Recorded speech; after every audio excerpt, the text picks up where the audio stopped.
So, the second tutorial was how to fix your sleep. So why is sleep so important? Sleep is the one part of life that I don't think we take seriously enough, and we definitely don't get enough sleep. A huge percentage of us are simply not relaxed enough, not nourished enough, or even ready to sleep when it comes around to it. So stress and sleep go hand in hand. When you're stressed, you'll struggle to sleep. When you cannot sleep, you'll feel even more stressed. So talk about a vicious cycle. So the benefits of sleep. The benefits of sleep are literally endless. Yet some people just say they never have enough time to sleep, or sleep is for the weak, it's for the lazy. Well, I'll tell you now, without sleep, you're going to slowly feel weaker and more lazy. So, just a few of the benefits. Sleep helps the body to fully recover and repair from the stress that has been placed on in that day. It's been proven that sleep can reduce symptoms of dementia, Alzheimer's, and other mental health conditions. Sleep will reduce blood pressure. Sleep will improve focus, concentration, drive. Sleep will reduce cravings for carbs. Sleep reduces stress and improves relaxation. And sleep has been proven to reduce the risk of cardiac and immune-related disease. The list literally goes on. So, side effects of poor sleep. Now, these are just a few of the side effects that I hear about the most. But again, there's a lot of different side effects. Some of them are a lot worse than others. So you're likely to have increased blood pressure, especially due to stress, adrenal fatigue, which is basically when you constantly feel tired, you just don't have any energy to literally even move sometimes. You likely to have a sweet tooth or feel ravenous in the morning. Also side effects would be that you'll be at a higher risk of becoming obese, obtaining a cardiovascular disease, or an autoimmune disease such as arthritis. You'll have a reduction in testosterone, which will testosterone makes you stronger, and it improves your overall health. It's essential, especially for guys. It's really essential. You have an increase in estrogen, and when you have more estrogen, you're likely to have more fat. So it's kind of the worst thing that could happen: a reduction in testosterone, which reduces your muscle and your bones and mass, and the increase in estrogen, which makes you fatter. Lose muscle, put more fat on, is the worst thing that could happen. You like to feel ratty or moody or just generally irritable throughout the day. That is definitely my case. You'll have poor concentration levels, reduction in focus, reduction in motor skills, an increase of brain fog. Now, brain fog, probably a term that you've not heard before, but it's just basically when you feel like you're just not with it, like you're just not on planet Earth. Again, for a lot of these symptoms, all outlined here, these might be just day-to-day life for people, and you don't realise that you actually got poor health, and you just think it's just everyone feels this way, so it must be just the way life is. But I can tell you now, it's not the way life is. So, the vicious cycle. It's important to get out of, obviously it's important to get out of the vicious cycle. So the vicious cycle is going to having a bad night's sleep, which leads to having low mood. You eat poorly all day, you don't want to exercise or train, and then you can't relax at night, which then just makes you sleep even worse, and that cycle is just going round and round, just like a hamster wheel.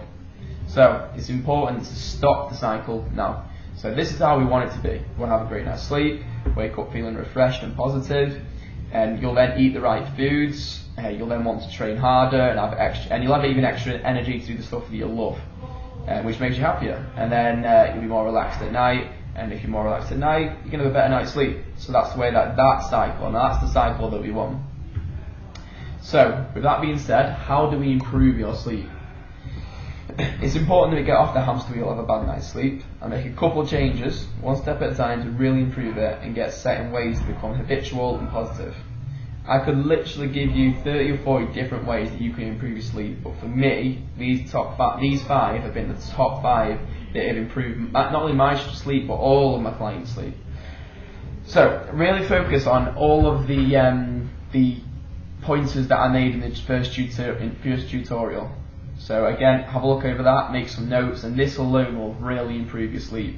Okay, so cut back on stimulants such as coffee, sugar, fizzy caffeinated beverages such as like Red Bull, Coca-Cola, and also alcohol. These are all stimulants to your body. They make you feel more alert, more alive in the short term. In the long term, they make you feel drowsy. But these will make you feel alert. So just completely cut these out. Not saying that you can't have them ever again, but cut them out for now until your sleep improves, and then bring them slowly back in. So get yourself active on your non-training days. So if you're having a rest day, then get yourself outdoors. 30 minutes, just a light, relaxing walk out in the countryside. This will increase your oxygen and also your heart rate, which will make you feel more relaxed when it comes to night time. You'll notice that when you do train, you'll probably sleep better, much better on the nights that you train, just because, like I say, the oxygen's been increased to the brain, and also your heart rate becomes higher, so that it reduces gradually throughout the night.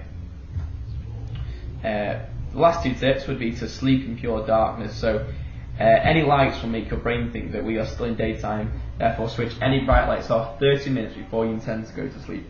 By doing this, you're allowing the brain to recognise that it is nighttime. So a lot of people might sleep with lights on, or sleep with doors open, or just generally have something that produces light around them, which just keeps your brain kind of ticking over and keeps it alert all the time, which is what we don't want if we're trying to relax. Now the final one, which is very important for everyone, is to turn off all your electrics. So your iPads, phones, laptops, TVs, radios, anything that brings about any sort of light or a blue light, one of those really thin, like sort of stud blue lights. Switch them all off 30 minutes before you go to bed. So naturally you can just progress into this light sleep. And as I'd say, for the final 30 minutes before you intend to sleep, just read a book. It's the easiest thing you can do. Read a book with a small light.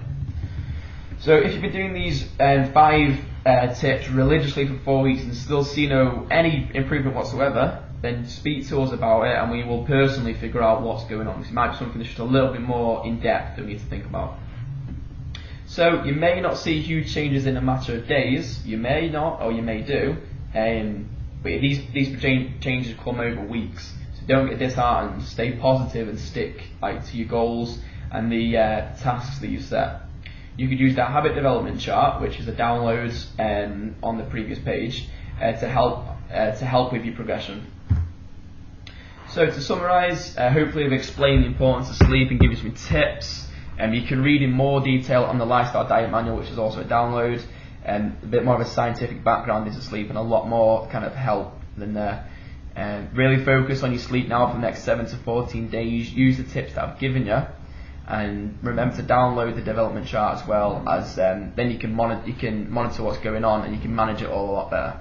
So the last thing, anything that's worth doing is a slow, steady progress. So do not give up if you feel like it's getting tough.